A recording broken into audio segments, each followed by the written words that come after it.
자, 오늘 오후에 다 같이 읽으실 성경 말씀은 마가복음 9장 43절에서 49절 말씀입니다. 마가복음 9장 43절에서 49절 말씀입니다.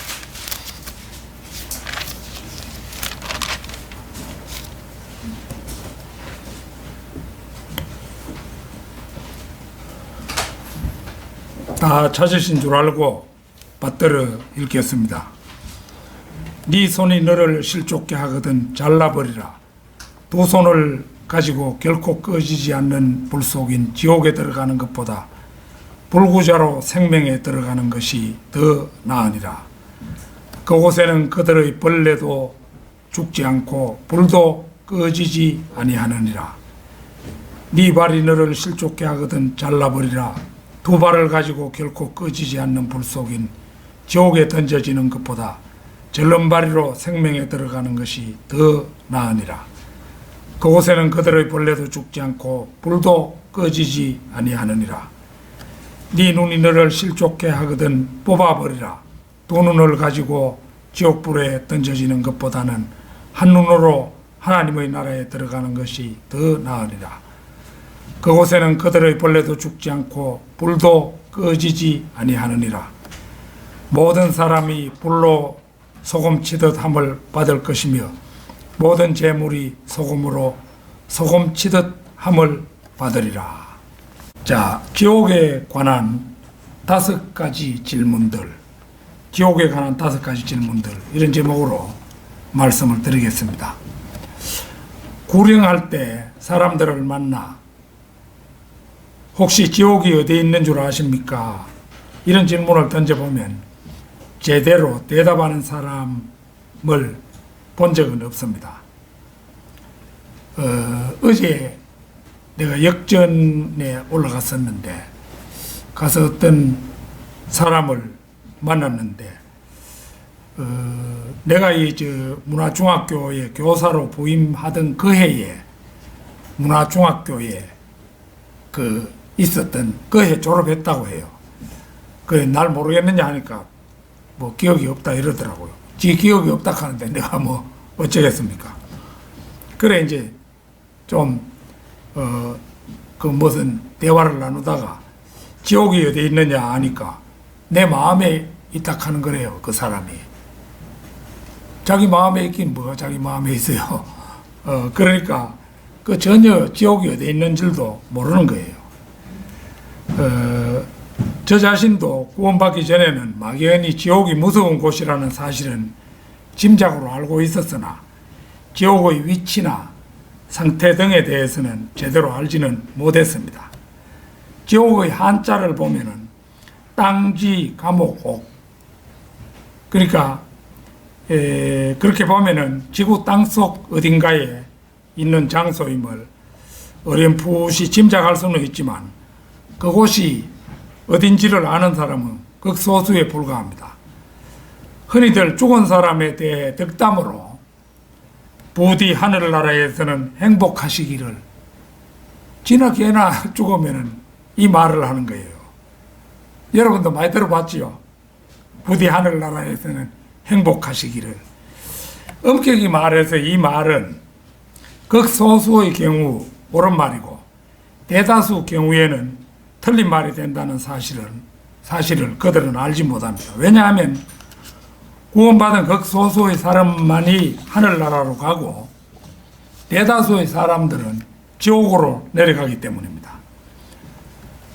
사람들 가운데는 상당히 많은 수가 삶이란 이 지상에서 누리는 것일 뿐 그 다음에는 하늘나라나 지옥 같은 것은 없다고 주장을 합니다. 저 자신도 젊은 날 한때는 제가 3번 정도 기절을 했었는데 뭐 그 내막은 다 설명할 수 없고 그런 경험들을 하고 나서 결국 사람이 죽는다는 것도 바로 그런 모의 상태가 아니겠나 이런 생각을 하면서 나름대로 이제 그 당시에는 지옥도 하늘나라도 없다고 그렇게 단정을 하고 한동안 무신론자로 살았던 적이 있었습니다. 지옥이라는 말은 성경에 총 54회에 걸쳐 나오는 말입니다. 구약에 31번, 신약에 23번 나오는 것이 그것입니다. 만약 있지도 않은 지옥을 54회나 기록해 놓고 예수님께서 그렇게 기록해 놓았다면 세상에서 성경만큼 거짓된 책은 없을 것입니다. 우리가 잘 아는 대로 성경은 성령의 영감을 받아 하나님의 거룩한 선지자들이 기록한 말씀 아닙니까? 더더구나 하나님께서는 행여라도 의심하는 사람이 있을까봐 기록해 두신 말씀이 있습니다. 오전 중 성경 공부 시간에 조정인 형제가 한번 읽었던 성경인데요. 민수기 23장 19절 한번 찾겠습니다. 민수기 23장 19절.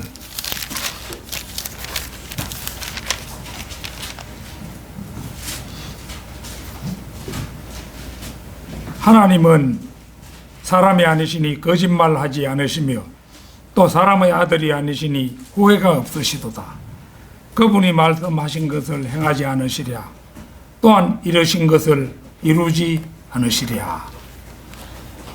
우리는 이 말씀에서 성경 66권이 오직 진리의 말씀인 사실을 확인할 수가 있습니다.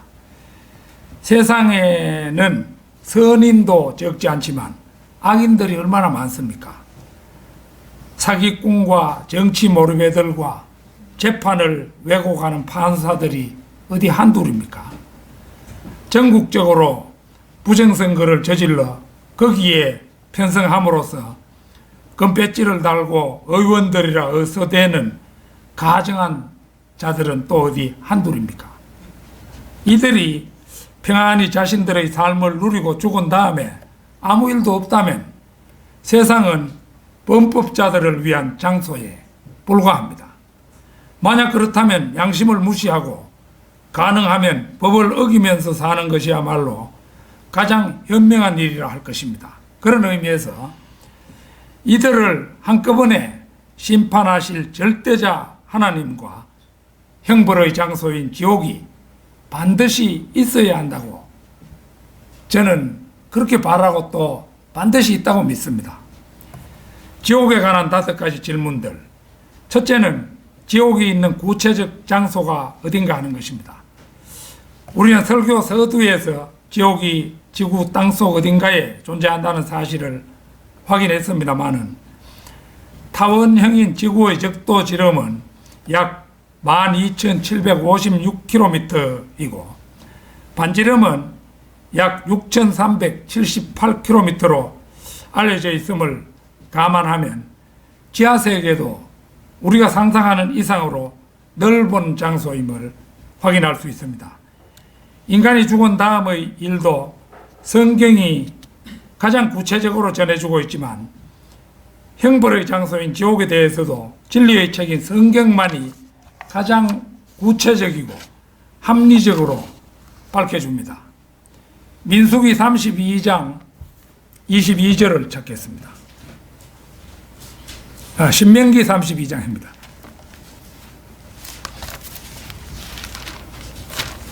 신명기 32장 22절입니다.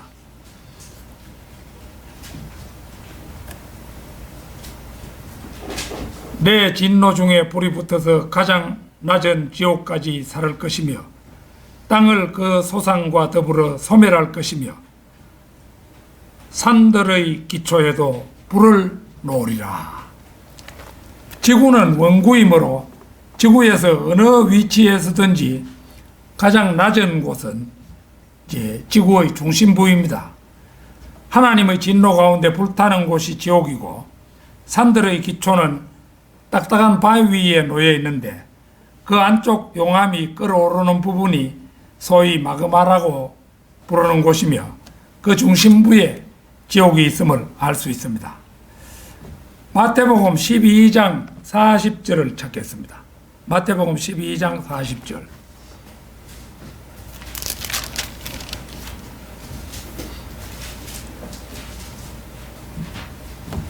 요나가 사흘밤과 사흘낮과 사흘밤을 고래 뱃속에 있었듯이 인자도 그처럼 사흘낮과 사흘밤을 땅의 심장 속에 있을 것이라.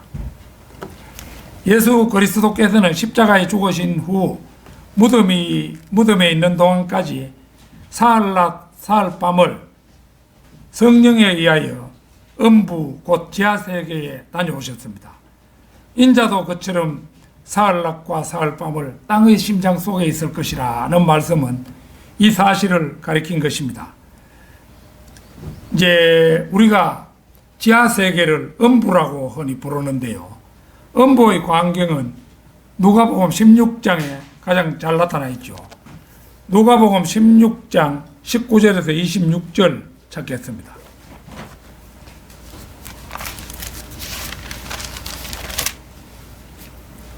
누가복음 16장 19절에서 26절입니다.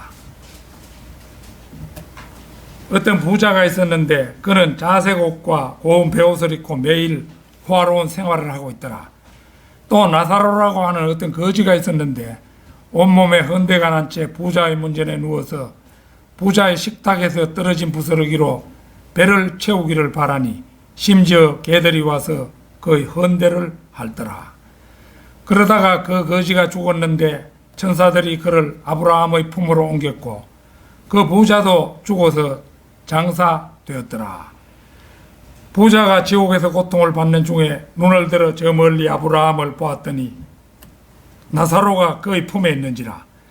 그가 소리질러 말하기를 아버지 아브라함이여 저를 불쌍히 여기셔서 나사로를 보내어 그가 자기 손가락 끝에 물을 적셔 내 혀를 적시게 하소서. 내가 이 불꽃 가운데서 고통을 받고 있나이다 라고 하니 아브라함이 말하기를 아이야 너는 생전에 좋은 것을 받았고 나사로는 나쁜 것을 받았음을 기억하라.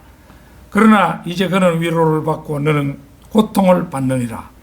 이 모든 것 외에도 우리와 너희 사이에는 커다란 구렁이 놓여 있어서 여기에서 너희에게로 건너가고자 해도 갈 수 없고 거기에서 우리에게로 건너오고자 해도 올 수 없느니라고 하더라. 그가 말하기를 그러면 아버지여 내가 당신께 간구하는 26절까지 27절까지만 읽겠습니다. 그가 말하기를 그러면 아버지여 내가 당신께 간구하오니 당신께서 나사로를 내 아비 집에 보내어 주소서. 이래가 이제 자기 형제들은 제발 지옥에 오지 않도록 해달라고 그 마지막에 요청을 하죠.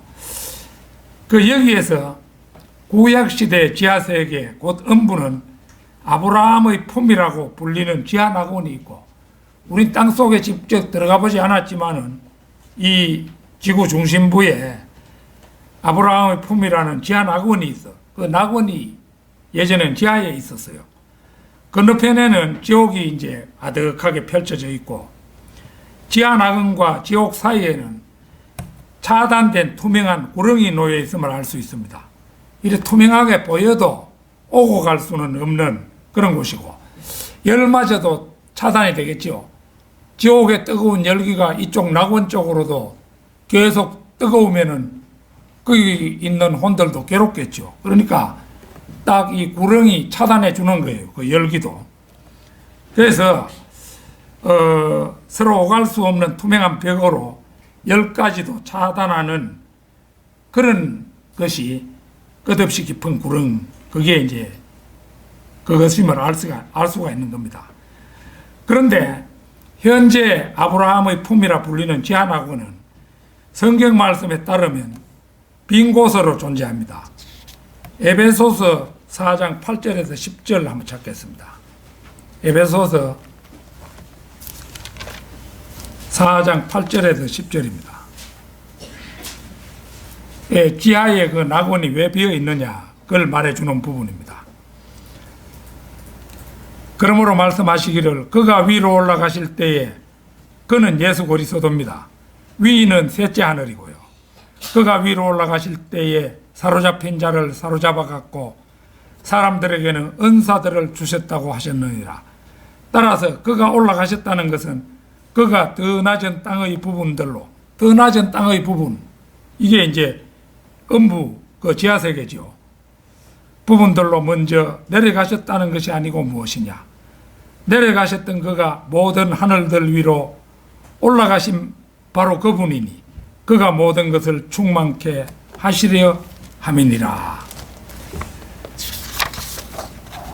그리스도께서 사흘낮 사흘밤을 땅의 심장 속에 있을 것이라고 예언하신 것은 십자가에 죽으시고 부활하기 전까지 사흘간을 지하세계에 있을 것을 말씀하신 것이었습니다. 그분은 실제로 지옥의 문들을 여는 열쇠들을 가지고 빗장들을 통과하여 가셨을 때 지하낙원에 있던 구약 성도들을 셋째 하늘로 옮기셨던 것입니다. 이런 거 잘 몰라요, 사람들은. 그 지하낙원에 그 구약 성도들이 있었는데 언제 그것이 옮겨졌는지 잘 모르잖아요, 사람들. 그리고 지하낙원이 비어있다는 것도 모르잖아요. 지옥에 관한 5가지 질문들. 둘째는 과연 지옥이 상상할 수 없을 만큼 무서운 곳인가 하는 점입니다. 제가 1980년대 구원파 집회에 참석했을 때 그때 주로 이제 밤에 그 강의를 맡았던 주 강사인 권신찬 목사가 아주 강팍하기 이럴 때 없는 불신자들에게 지옥을 설명하면서 여러분 가운데 이걸 불붙던 연탄 불구멍에 손가락을 넣을 수 있느냐고 물은 다음에 연탄 불구멍에 손가락을 넣어도 아무렇지 않은 사람은 그냥 지옥 가십시오 이러더라고요. 이제 지옥이 무서운 것을 깨달으라 그 말이죠. 이 대목은 상당히 설득력 있게 설명을 잘했다고 생각을 합니다. 오늘 본문 말씀에서 네 손이 너를 실족게 하거든 잘라버리라. 두 손을 가지고 결코 꺼지지 않는 불 속인 지옥에 들어가는 것보다 불구자로 생명에 들어가는 것이 더 나으니라. 그곳에는 그들의 벌레도, 이 벌레는 이제 사람의 혼을 가리키는 것인데요. 이제 군뱅이를 말하는 거죠. 이게 사람이 지옥에 들어가면은 원래 혼은 몸과 똑같이 생겼는데 지옥에 꿈틀거리며 다니다 보면은 완전히 벌레같이 변하는 거예요.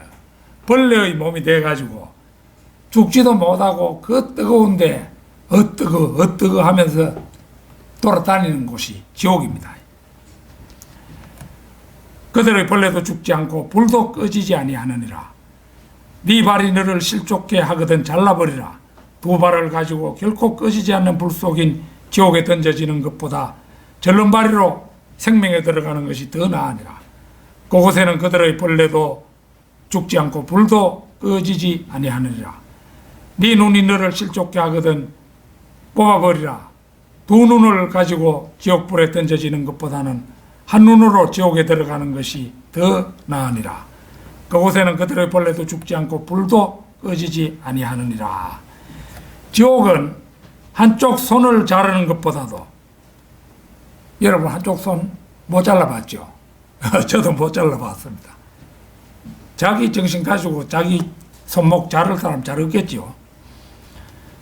한쪽 발 물론 못 잘라봤죠. 한쪽 발을 자르는 것보다도 한쪽 눈 빼보신 분도 없죠. 그러니까 손, 발, 눈을 빼는 것보다도 고통스러운 장소가 이제 바로 지옥입니다.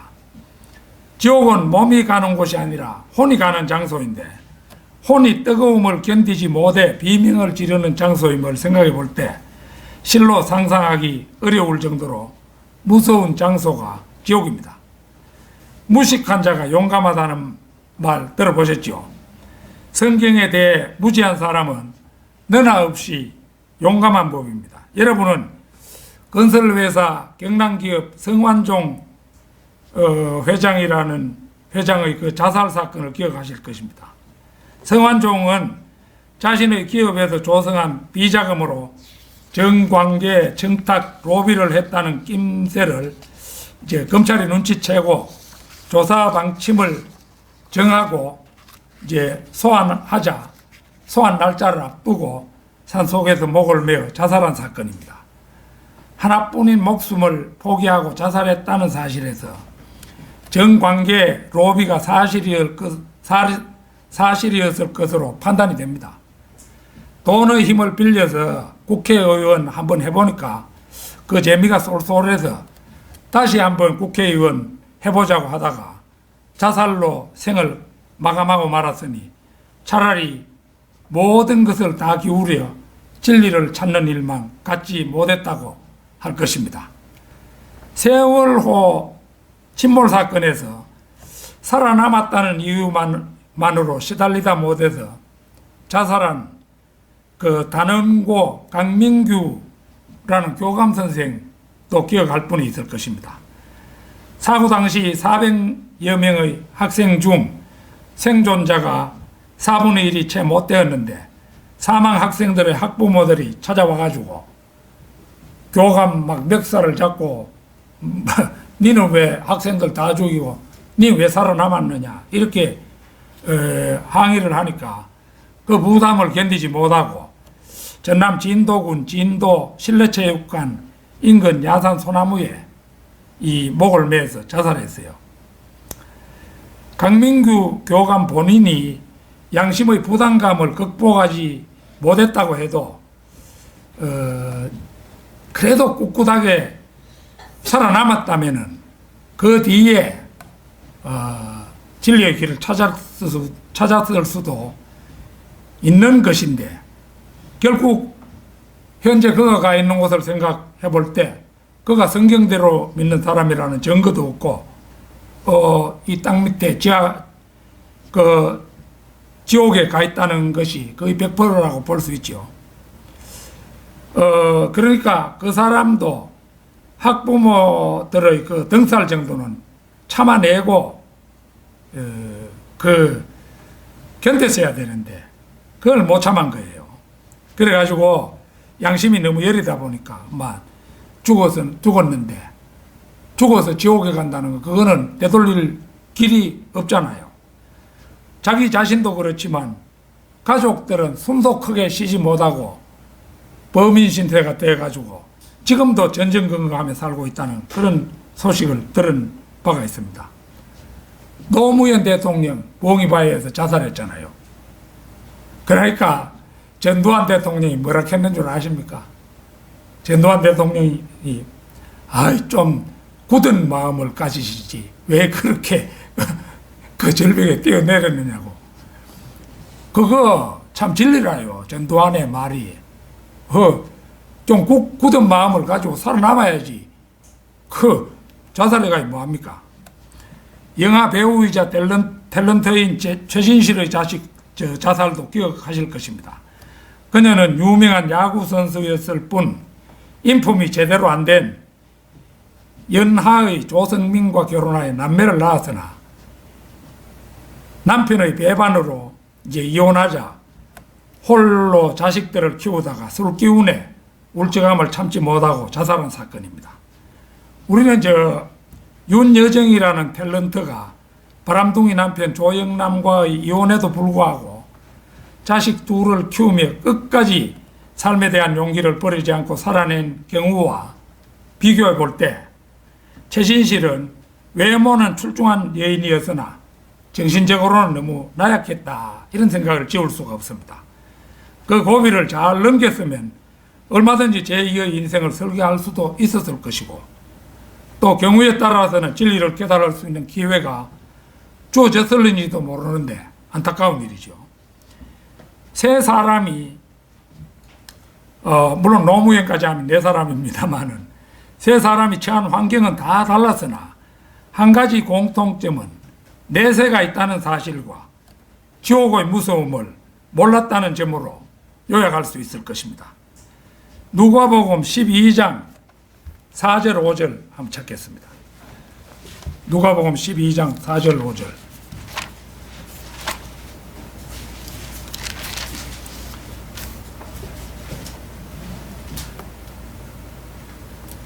내가 내 친구들이 너희에게 말하노니 몸을 죽이고 난 후 더 이상 아무 일도 할 수 없는 자들을 두려워하지 말라.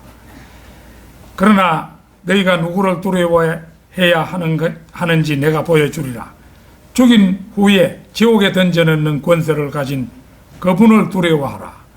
정녕 내가 너희에게 말하노니 그분을 두려워하라.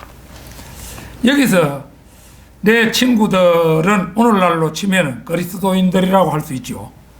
몸을 죽이고 난 후 더 이상 아무 일도 할 수 없는 자들은 박해자라고 할 수가 있습니다. 따라서 이 대목은 사람을 두려워하지 말라는 의미라고 해석하면 무방할 것입니다. 죽인 후에 지옥에 던져넣는 권세를 가진 분은 하나님이십니다. 절대자인 하나님을 알고 두려워한다면 하나님께서 만드신 지옥도 인간은 반드시 두려워해야 할 것입니다. 지옥에 관한 5가지 질문들. 셋째는 지옥이 어떻게 한정된 장소에 그 많은 불신자들을 다 수용할 수 있는가 하는 점입니다. 우리는 세상에서 우스갯소리로 요즘은 지옥도 많으니라는 말을 종종 듣곤 합니다.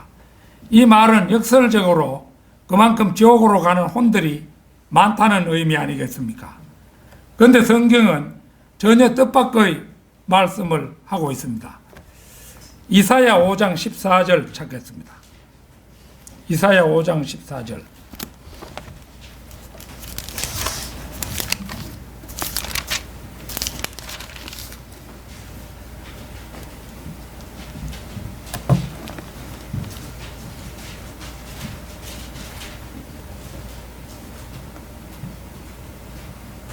자, 지옥은 스스로를 확장하였고 한없이 입을 벌렸으니 그들의 영광과 그들의 많은 무리와 그들의 허영과 기뻐하는 자가 그곳으로 내려가리라. 그런데 그 앞절에 보면 이제 내 백성이 지식이 없음을 인하여 사로잡혀 갔다 이런 말이 나오는데요. 이게 이제 하나님께서 허락하신 삶을 타락과 방종에만 허비해버린 남유다가 그 결과로 바빌론에 사로잡혀 간 사실을 말씀한 것입니다. 그런데 이 부분을 영적으로 적용해 보면 자신의 삶을 자신의 소욕과 즐거움에 집착한 나머지 끝내는 평생을 다 탕진하고 지옥으로 끌려가는 대책 없는 교회시대 대다수 사람들을 비유했다 해도 틀린 말은 아닐 것입니다. 바로 이들을 위해 지옥은 스스로를 확장하였고 한없이 입을 벌렸다고 말씀합니다. 그렇다면 지옥이 어떻게 스스로를 확장하였고 한없이 입을 벌렸다고 말씀하는 것이겠습니까? 구약시대에는 더 말할 것도 없고 신약시대 2000년만 해도 하늘나라로 간 사람보다 지옥으로 간 사람이 월등히 많았습니다. 아마도 그동안 여러 번에 걸쳐 지옥이 많은 사태를 빚었을 것입니다.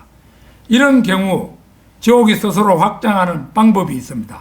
그것은 다름 아닌 화산의 분화구를 통해서 용암을 솟구치게 하고 유황가스와 분진을 지표면으로 내뿜게 하는 방법일 것입니다. 이 경우 인간으로서는 화산 폭발과 지옥의 확장을 연관시키기는 힘들 것입니다. 지옥의 존재 유무도 인간으로서는 확인할 방법이 없는 데다가 화산 폭발과 지옥의 확장 그 둘을 연관시키기는 거의 불가능에 가깝다 해도 과언이 아닐 것입니다. 하나님께서는 피조물인 인간과는 차원이 다르신 분입니다. 무언가 자동 시스템을 만들 때 인간은 표가 나지 않게 그것을 만들기는 거의 불가능하죠. 예컨대 전기를 통해 어떤 자동 장치를 만들자면 떨어졌다 붙었다 하는 장치를 만들어야 하는데 그 경우 장치를 저절로 되는 것처럼 만들 수는 없다는 것입니다. 눈에 어떤 장치가 보인다든지 무슨 소리가 들린다든지 하는 것이 그것입니다. 그런데 하나님께서는 워낙 크신 분이다 보니까 아무도 볼 수 없는 지구 중심부에 지옥을 만들어 놓고 자연스레 화산 폭발을 통해 지옥을 확장시킨다 해도 인간의 능력으로서는 그 사실을 확인할 방법이 전혀 없다는 것입니다. 지구의 반지름만 해도 아까 말씀드린 대로 6,378km인데 가령 이 가운데 3,000km 밑에 지옥이 있다 하더라도 그 지옥의 지름이 약 6천 몇백 킬로 되겠지요. 그 정도 넓이가 되는데 그 지하 3,000m 누가 내려가 봅니까? 3,000km, 3,000m도 아니고 3,000km. 그 내려갈 수가 없잖아요. 그러니까 인간으로서는 확인해 볼 도리도 없고 우리가 이제 성경을 통해서 지구 중심부에 이제 그 지옥이 있다 아는 건데요. 땅의 심장 속에 있을 것이라 예수님이 말씀하셨잖아요. 그런데 이제 우리가 지학 같은 거 이런 학교에서 교육을 배워보면은 지구 중심부에 핵이 있다 이라는 거예요. 그것도 아무것도 모르는 소리죠. 누구 마음대로 그 핵이 있다는 겁니까? 그 과학자가 그냥 상상한 거잖아요. 그러니까 그 들어가 보지 않고 그 알 수 없는 거죠.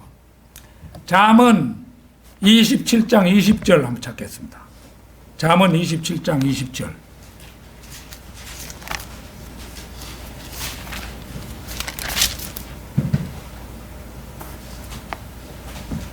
지옥과 멸망은 결코 가득 차지 않으며 사람의 눈도 결코 만족함이 없느니라. 여기에서 지옥과 멸망은 결코 가득 차지 않으며 라는 말은 실로 엄청난 말씀입니다. 이사야 5장 14절과 연관해서 볼 때 우리는 지옥이 결코 가득 차지 않는다는 말씀을 지옥에 직접 가보지 않고도 확인할 수가 있기 때문입니다. 멸망 역시도 결코 가득 차지 않는다는 사실은 하나님께서는 아무런 어려움이 없으시다는 것입니다. 그것은 그분께서는 어긋나고 빗나가는 사람들을 언제든지 죽여 멸망시킬 수가 있으시기 때문입니다.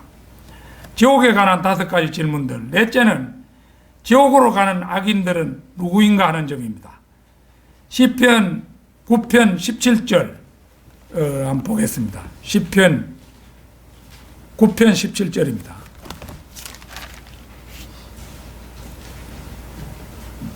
악인은 지옥으로 돌려질 것이요 하나님을 잊어버린 모든 민족들도 그러하리라. 이 말씀 첫머리에 나타나는 악인을 내가 얼마 전에 교회 용어사전이라는 교회 용어사전 일종의 백과사전책인데 한 권으로 된 게 있는데 그걸 48,000원인가 주고 샀어요. 한 권 샀는데 그 교회 용어사전에서 악인을 찾아보니까 죄에 사로잡혀 계획적으로 악을 행하는 자, 악한 사람, 성경에는 하나님의 거룩한 성품이나 태도와 상반되는 삶을 사는 자, 곧 하나님과 관계가 단절되어 있고 본질적으로 하나님을 대적하는 자, 하나님의 권위를 무시하고 그 말씀을 순종하지 않는 모든 존재를 가리킨다. 그렇게 정의를 해놓았어요. 그리고 그 악인들의 특징으로 교만하고 가정하며 완고하고 영적으로 무지하며 신성을 못 오가는 자로 규정을 하고 있습니다.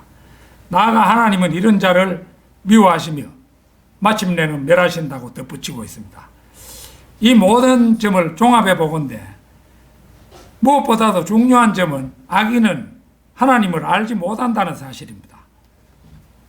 자, 그게 요한복음 3장 18절 한번 찾겠습니다. 요한복음 3장 18절.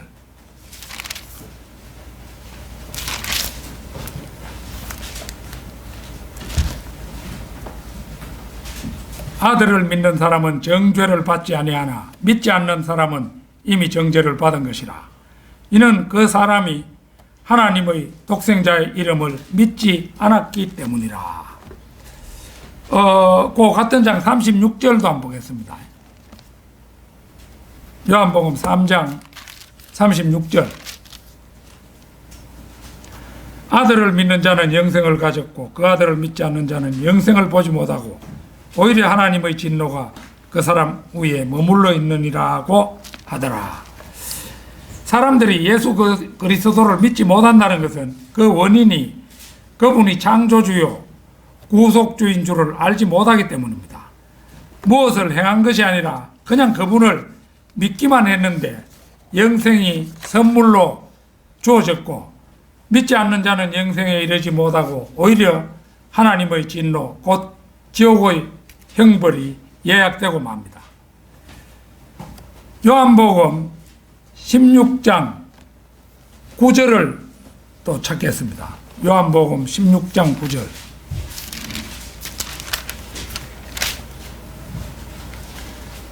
죄에 대하여라 함은 그들이 나를 믿지 않기 때문이요.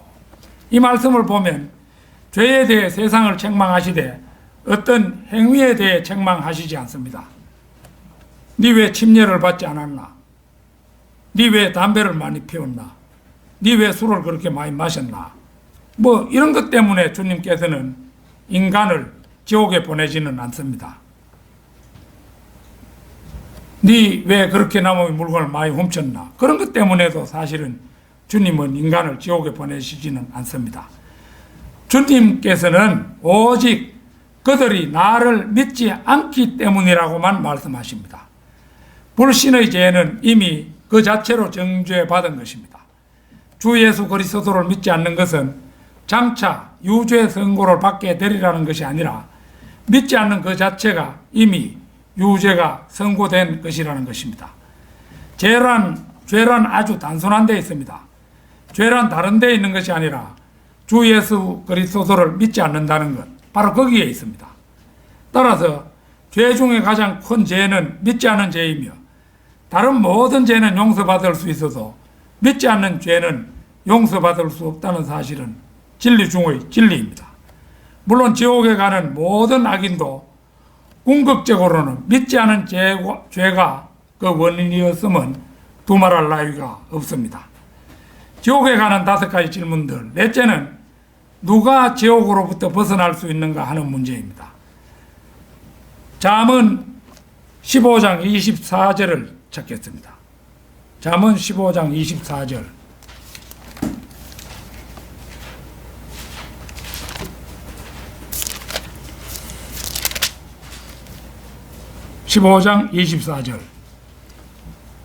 생명의 길은 현명한 자 위에 있으니 그는 아래에 있는 지옥으로부터 벗어나리라. 이 말씀에서 생명의 길은 현명한 자 위에 있다고 그렇게 전제하고 있죠. 그러면 현명한 자가 대체 누구인가 하는 점인데, 그는 바로 단 하나 위로 가는 길을 발견하고 그 길을 따라가는 사람입니다. 세상의 모든 종교와 무신론은 가장 낮은 아래로 내닫는 길들입니다. 이슬람보다는 도교가 100번 나은 것 같다든가, 도교보다는 불교가 훨씬 확실하고 분명한 것 같다든가, 또 때로는 개신교보다도 엄숙한 의식을 가진 가톨릭이 훨씬 멋있는 것 같다든가 하는 것은 너무도 분별력이 결여된 유치한 시각입니다. 그런 정도의 분별력으로는 사탄의 계열사를 벗어나기에는 역부족입니다.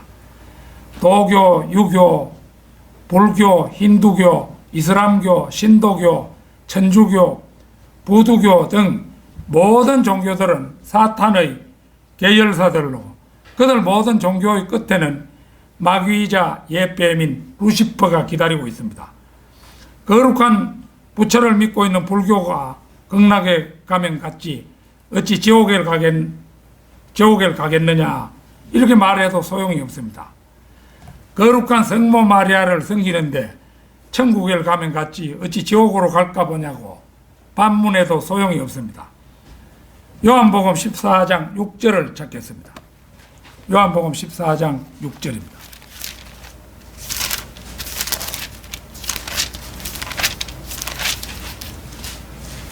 우리가 잘 아는 말씀인데요.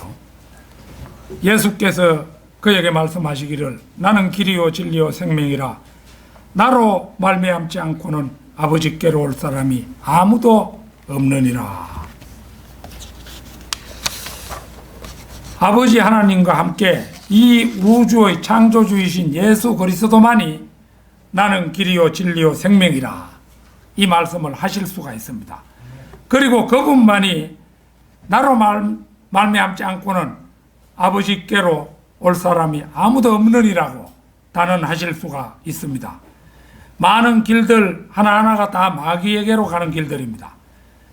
저렇게 절할 수 있는 눈부신 건무처가 있으니 얼마나 확실한가. 이렇게 판단한다면 그것은 마귀에게로 가는 길입니다.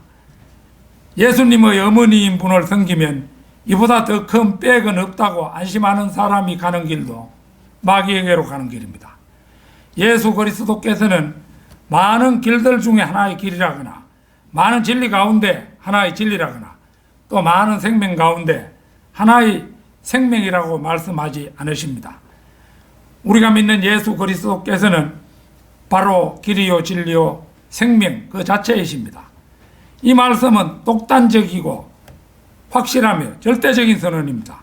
그래서 그분께서는 나로 말미암지 않고는 아버지께로 올 사람이 아무도 없느니라고 단언하시는 것입니다. 예레미야 10장 11절에서 15절 한번 찾겠습니다. 예레미야 10장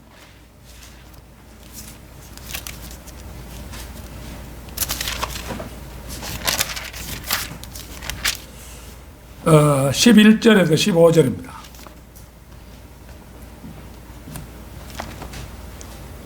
너희는 그들에게 이렇게 말할지니 하늘과 땅을 짓지 아니한 신들은 땅과 이 하늘들 아래로부터 망하리라 하라.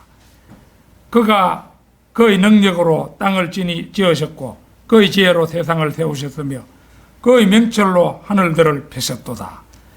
그가 그의 음성을 내시니 하늘들에 많은 물들이 생기고 또 그가 땅끝들로부터 수증기를 올라오게 하시며 비와 함께 번개를 만드시고 그의 보고들로부터 바람을 끌어내시는도다. 모든 사람이 자기 지식에 우둔하고 모든 주물장이가 새긴 형상으로 수치를 장하나니 이는 그의 부어 만든 형상은 거짓되고 그것들 속에는 호흡이 없음이라. 그것들은 헛된 것이요 잘못 만들어진 것들이라. 그들의 감찰의 때에 그들이 멸망하리라. 세상에서 생명의 길을 가는 현명한 자는 그리 많지 않습니다. 그들은 항상 소수입니다.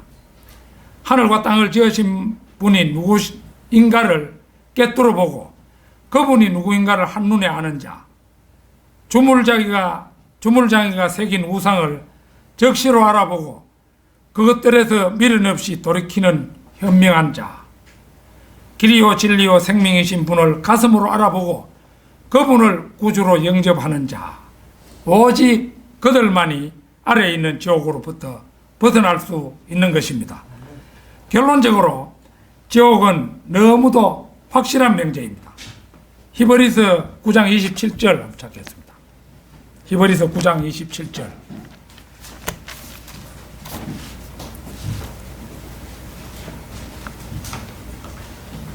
한 번 죽는 것은 사람들에게 정해진 것이고 그 뒤에 심판이 정해진 것 같이 죽는 일도 정해졌듯이 심판도 정해져 있습니다.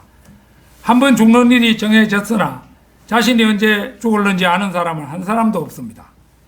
불신자의 경우 우선 지옥으로 간 후 1000년이 지난 다음에야, 그러니까 이 불신자로 살다가 세상에서 죽으면은 1000년 왕국 동안에 그 사람들은 계속 지옥에 있는 거예요. 그러니까 1000년이 지난 다음에야 이제 땅과 하늘이 불타면은 최후의 백보자 심판에 거기에 이제 재판받으려고 최후의 심판을 받으려고 지옥에 있던 사람들이 다 나옵니다. 그래서 이제 최후의 그 심판이 떨어지면은 불못으로 던져지지요. 개인적인 죽음을 맞이하든 멀지 않아 있을 공중 재림 때 휴거되어 가든 구원받은 사람은 그 어느 경우나 하늘나라는 프리패스입니다. 우리는 내일 일을 아무도 알지 못합니다. 따라서 준비는 빠르면 빠를수록 좋은 법이므로 만반의 준비에 소홀함이 있어서는 안 되겠습니다. 우리의 생명이 세상에서 살아있는 동안에 어떻게 하든 완벽한 준비 상태가 되어야 하는 것입니다. 다 같이 기도드리겠습니다.